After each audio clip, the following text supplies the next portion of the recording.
দক্ষিণ হালমাৰা মানকাছাৰ জিলাত আমি যি সমগ্ৰ অসমতে যি ৰেচন কাৰ্ড বিতৰণ কৰি আহিছোঁ, যি 42,85,000 ৰেচন কাৰ্ডৰ ভিতৰত আমাৰ এই জিলাখনতো আমি 11,702 দুটা পৰিয়ালক আমি আজি ৰেচন কাৰ্ড প্ৰদান কৰিছোঁ।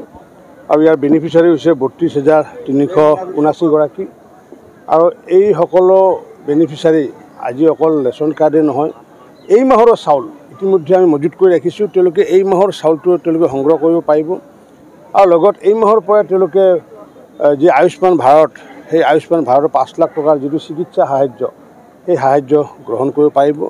মই ভাবোঁ যে নৰেন্দ্ৰ মোদী ডাঙৰীয়া, প্ৰধানমন্ত্ৰী মোদী ডাঙৰীয়া আৰু অসমৰ মুখ্যমন্ত্ৰী ডক্টৰ হিমন্ত বিশ্ব শৰ্মা ডাঙৰীয়াই ইয়াক ন্যায় কৰিছে। কাৰণ ইমান বছৰে এই অসমৰ 42 লাখ মানুহে বঞ্চিত হৈ আছিলে আৰু এই বঞ্চিত হৈ থকাটোকে মই অন্যায় বুলি মই ভাবি ধৰি লৈছোঁ।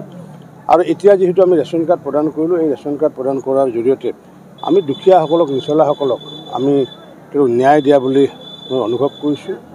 অকল এয়াই নহয় যে আমি আজিৰ তাৰিখত মই এইটো সমগ্ৰ অসমৰ এটা বাতৰি মই আমাৰ ইয়াতে মই ঘোষণা কৰোঁ যে যোৱাকালি আমাৰ গৃহ সম্পূৰ্ণ হৈছে, 17 লাখ গৃহ সম্পূৰ্ণ হৈছে।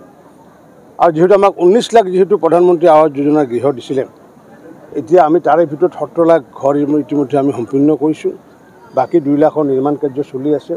অহা 6 ফেব্ৰুৱাৰীৰ ভিতৰতে আমি এইখিনি সম্পূৰ্ণ কৰিব দিছোঁ। কাৰণ একেলগে 6 লাখ গৃহ আমি মাননীয় প্ৰধানমন্ত্ৰী নৰেন্দ্ৰ মোদী ডাঙৰীয়াৰ জৰিয়তে শুভ উদ্বোধন কৰাম আৰু সেইটো ভাৰতৰ ভিতৰত সৰ্ববৃহৎ এটা অনুষ্ঠান হ'ব। একেলগে 6 লাখ গৃহ আগতে ক'তো উন্মোচন হোৱা নাই।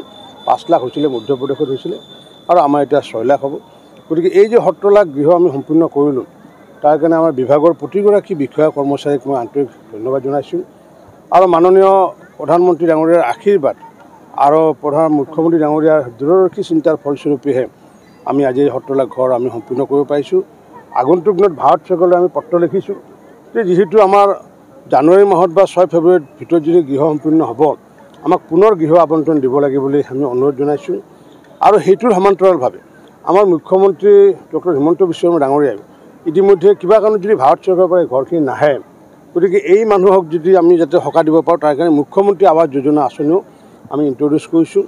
আৰু মুখ্যমন্ত্ৰী আৱাস যোজনাৰ জৰিয়তে আমি প্ৰতি বছৰে আমি 1,26,000 মানুহক আমি গৃহ দিয়াৰ সিদ্ধান্ত গ্ৰহণ কৰিছোঁ। মুঠৰ ওপৰত কোনো গৃহ নোপোৱাকৈ নাথাকিব।